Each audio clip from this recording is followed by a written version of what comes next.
Juana I de Castilla, llamada Juana la Loca, nació en Toledo un 6 de noviembre de 1479 y partió en Tordesillas un 12 de abril de 1555. Y ojo a este nombre, Tordesillas.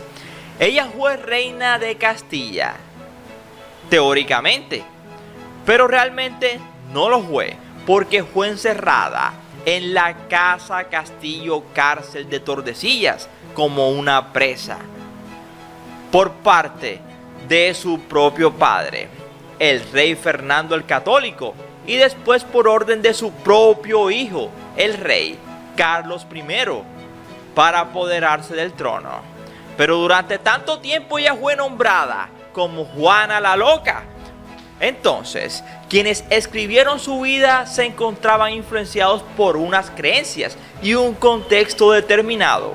Para ellos, que eran presos de conciencia de su época, Juana de Castilla era Juana la Loca, pero no realmente porque estuviera loca, sino porque era una mujer muy cuerda y avanzada para los estándares de su época, y porque tampoco querían que fuera reina. Pero ella realmente no estaría loca.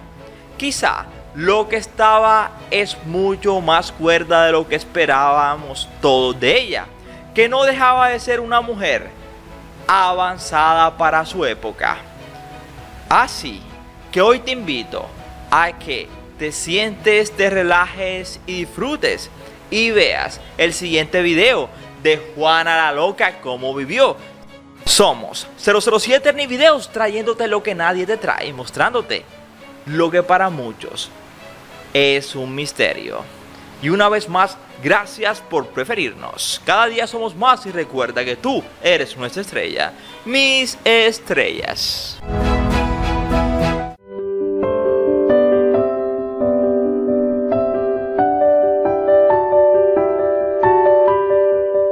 Desde que su padre la recluyera en 1509, la reina Juana permaneció en una casona, palacio, cárcel de Tordesillas, hasta que partió de este mundo en 1555, después de 46 años de reclusión forzosa, y siempre vestía de negro, con la única compañía de su última hija, Catalina, hasta que ésta salió en 1525 para casarse con Juan III de Portugal. Según algunos autores, Juana y su hija fueron ninguneadas y maltratadas tanto física como psicológicamente por sus carceleros, que eran muy duros. Fueron los años de servicio de los segundos marqueses de Denia, Bernardo de Sandoval y Rojas, y su esposa, Francisca Enríquez. El marqués cumplió su función con gran celo, entre comillas, de carcelero, disimuladamente, como parecía jactarse en una carta que dirigió al emperador en la segunda, la cual aseguraba que, aunque doña Juana se lamentaba constantemente o se quejaba, diciendo que la tenían encerrada como una presa, y realmente era así, quería ver a los grandes, porque según ella se quería quejar por cómo la tenían. El rey debía estar tranquilo, porque él controlaba la situación y sabía dar largas a esas peticiones. El confinamiento de doña Juana, por su presunta incapacidad mental, era esencial para la legitimidad en el trono castellano, primero de su padre, Fernando, y después de su hijo, Carlos I. A ellos les convenía que ella estuviera encerrada para ellos seguir gobernando. Si se empezaba a rumorear que la reina estaba cuerda, como realmente estaba, los adversarios del nuevo rey podrían derrocarlo por usurpador. De ahí que la figura de doña Juana se convirtiera en una pieza clave para legitimar el movimiento de las comunidades. Los reyes Fernando y Carlos trataron de borrar cualquier vestigio documental del encierro de la reina Juana. No hay rastro de la correspondencia intercambiada entre Fernando y Luis Ferrer y Carlos V parece haber tenido el mismo cuidado.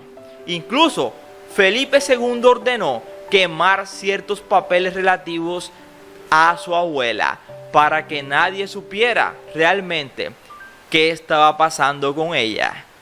Por lo que muchos enseguida salieron a afirmar que realmente ella no estaba loca, estaba más cuerdo que todos ellos.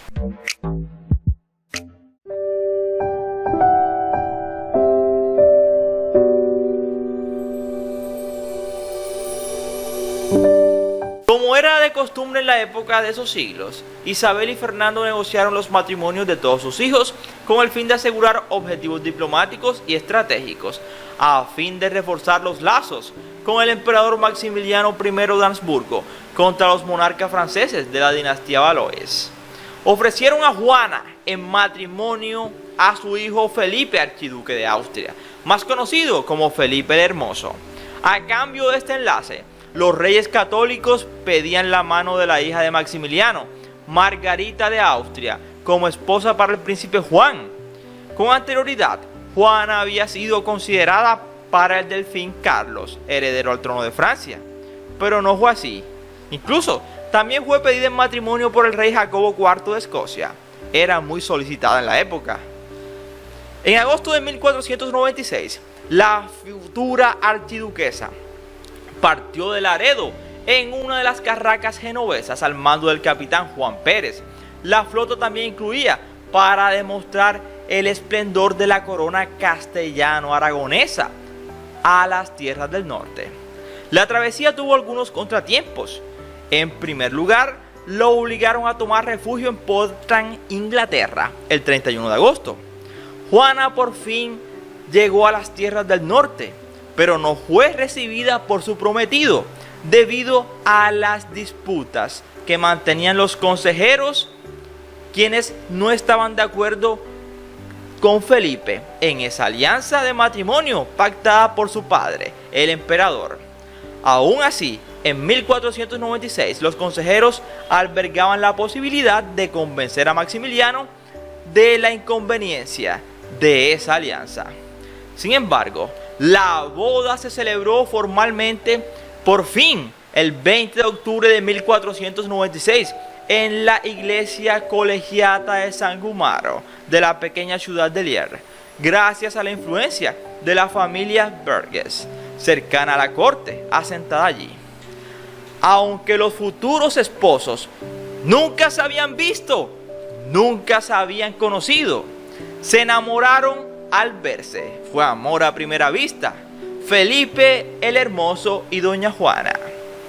No obstante, Felipe pronto perdió el interés en la relación, lo cual dicen que era porque era muy mujeriego.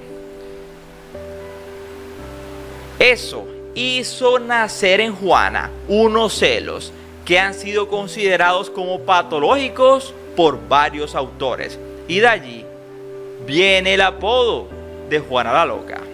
Al poco tiempo llegaron los hijos, con periodos de abstinencia conyugal que agudizaron los celos de Juana. El 15 de noviembre de 1498, en la ciudad de Lovaina, cerca de Bruselas, nació el primogénito, o más bien la primogénita, Leonor, llamada así en honor a la abuela paterna de Felipe, Leonor de Portugal. Y así fueron yendo uno por uno, incluyendo,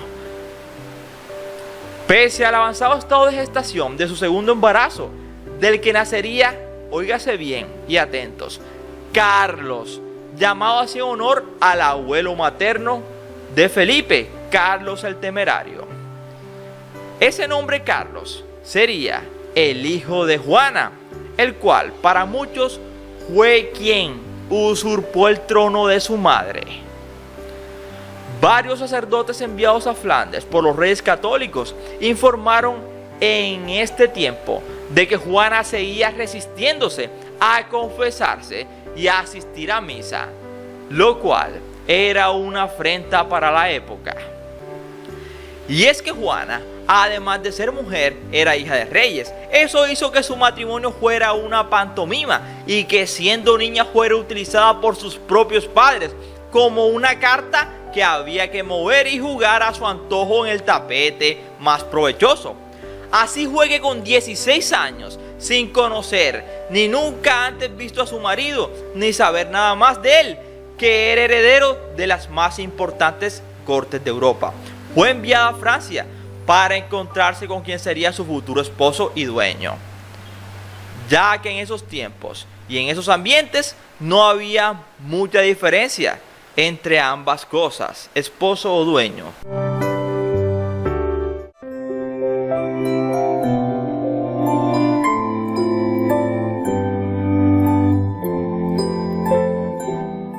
El 26 de noviembre del año 1504, Isabel la Católica partía de este mundo en Medina del Campo, y meses después, exactamente en marzo del año siguiente, su viudo Fernando el Católico convocó cortes en Toro a fin de concretar la sucesión al trono, según lo dispuesto en el testamento de la fallecida soberana.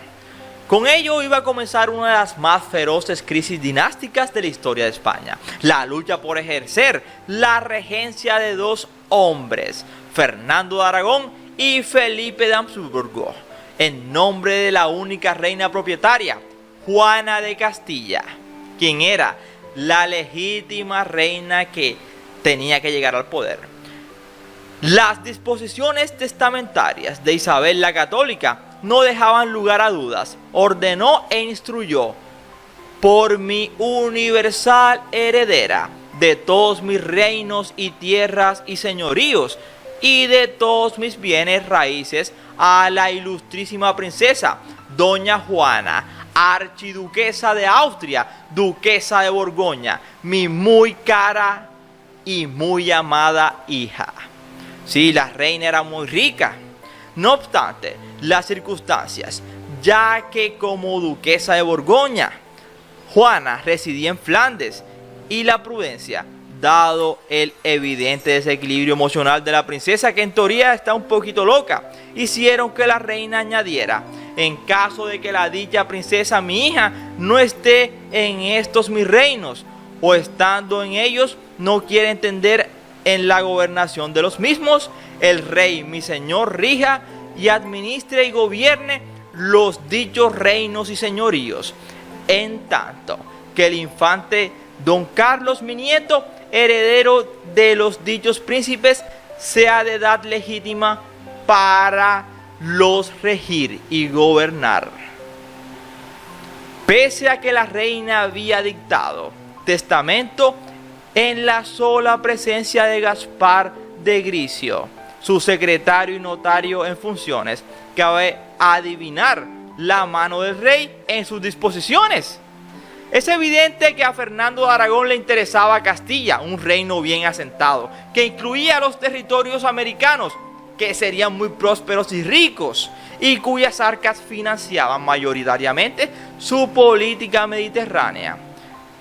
En un documento oficial se reconoció que la salud mental de la reina Juana le incapacitaba para el poder años después. Pero además de acceder a los deseos de su esposo, también es posible de que Isabel actuara de acuerdo con el desinterés político mostrado por su hija y alarmada por su inestabilidad emocional.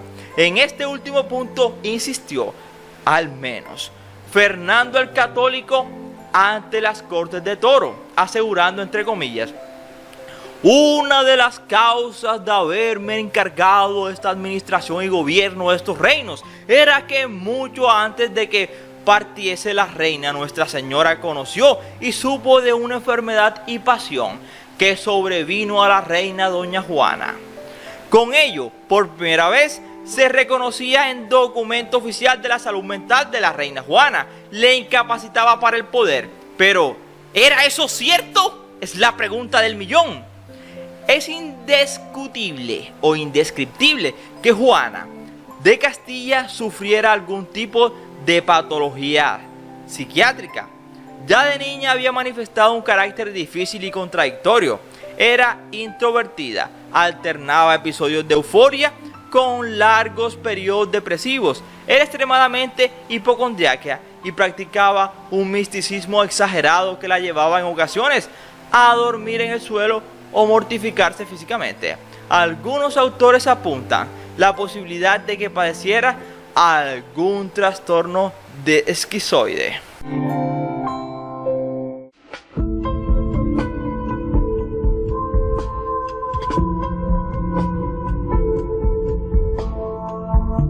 Juana de Castilla pasó 9 meses retirada con sus hijos Fernando y Catalina de Arcos. Autorizó con su firma todas las decisiones de su padre, con quien no mantuvo ningún enfrentamiento.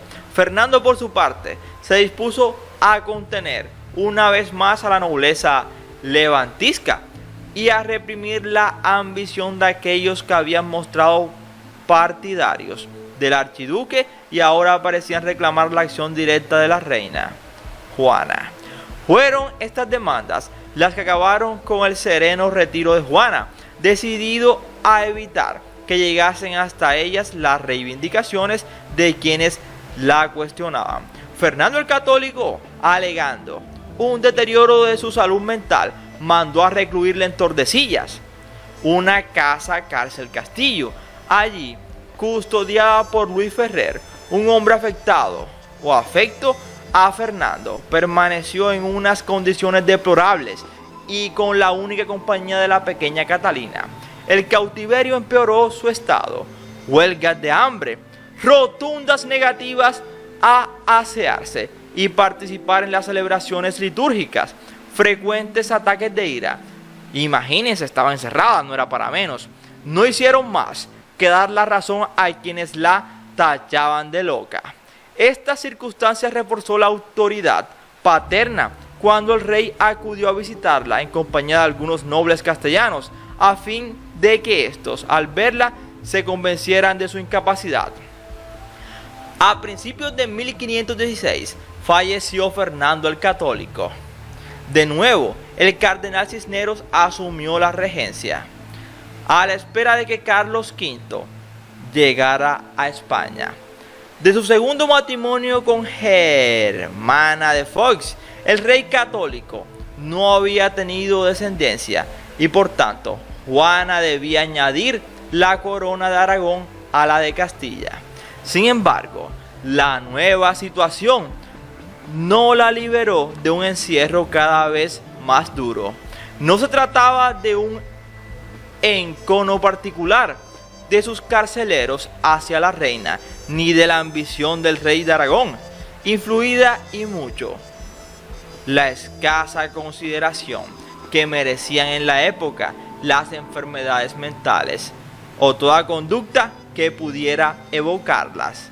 Y aún así, pensamientos humanos también eran cuestionados, pensamientos de mujer que quería la libertad.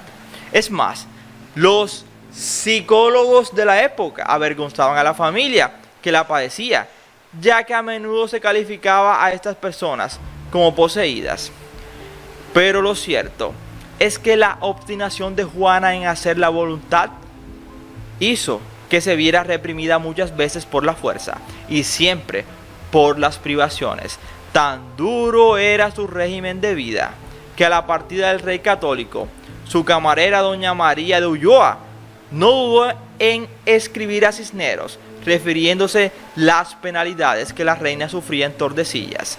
Cisneros debió de horrorizarse ante estas penalidades de Juana en Tordesillas, porque destituyó a su custodio y mandó azotar a muchos sirvientes. Óiganlo bien, la propia reina de España, en teoría, doña Juana, era tratada mal, siendo la reina, que en teoría también era la dueña de todas las riquezas de América. Y de ahí la importancia por este video, porque ella era la reina original que debía ocupar el trono y todas las riquezas, toda esa cantidad de oro que se sacó de estos nuevos reinos que llevarían a España a un nuevo nivel económico más avanzado, fueron en parte por la ambición de estos señores, que no les importó ni siquiera tener tanto a su madre como a su hija recluidas en un encierro solo por llegar y tener el poder. Entonces Cisneros, al ver esta carta, se enojó mucho, que trasladó a la soberana a mejores y más soleados apartamentos. Se le permitió acudir a la misa al vecino convento de Santa Clara y se ordenó que tanto sus habitaciones como las de la infanta Catalina estuvieran limpias y ordenadas, unas medidas que hacen pensar el horror en que Juana de Castilla habría estado viviendo en Tordesillas.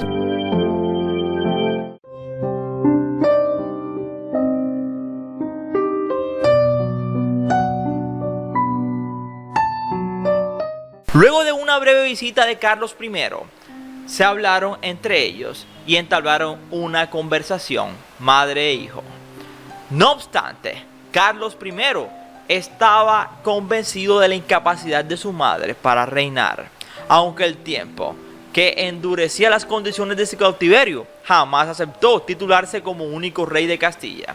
Sin embargo, no dejaba de comprender que políticamente en manos de los comuneros, Juana era una rival de calado y no le convenía de que fuera cuerda y la dejaran libre. En cualquier caso, el cerco en torno a la reina fue estrellándose cada vez más. El marqués prohibió las visitas y no permitió que acudiera a misa en Santa Clara. Estalló entonces una guerra sorda entre Juana y su carcelero. Como signo de rebeldía, ésta se negó a recibir los sacramentos y a seguir toda práctica religiosa, con lo que solo consiguió añadir a su fama de loca la de hereje. Regresó al seno de la religión cuando en 1551, en teoría, la visitó su nieto Felipe en compañía del jesuita Francisco de Borja, quien se constituyó en el mejor consuelo de sus últimos años. Finalmente, el Viernes Santo de 1555, después de 47 años de reclusión, óigase bien, 47 años de reclusión, partió de este mundo. Tal vez destinara sus últimos pensamientos y penalidades a preguntarse por qué los hombres de su vida, su esposo, padre e hijo, habían acabado por convertirse en sus carceleros. Esto demuestra la ambición del poder de estos reyes. Y después a ustedes no se les haga raro del por qué tenían tanto deseo también de posesionarse en estas tierras y llevarse todas sus riquezas. La ambición. Esperamos que te haya gustado este interesante video y te haya aclarado unas dudas acerca de quién era Juana realmente, determinada o llamada o calificada como Juana la Loca, que para nosotros era simplemente Juana, la que intentó ser libre. Así que una vez más, gracias por preferirnos. Cada día somos más y por supuesto, tú eres nuestra estrella, mis estrellas, y trayéndote lo que nadie te trae y hablando como se habla.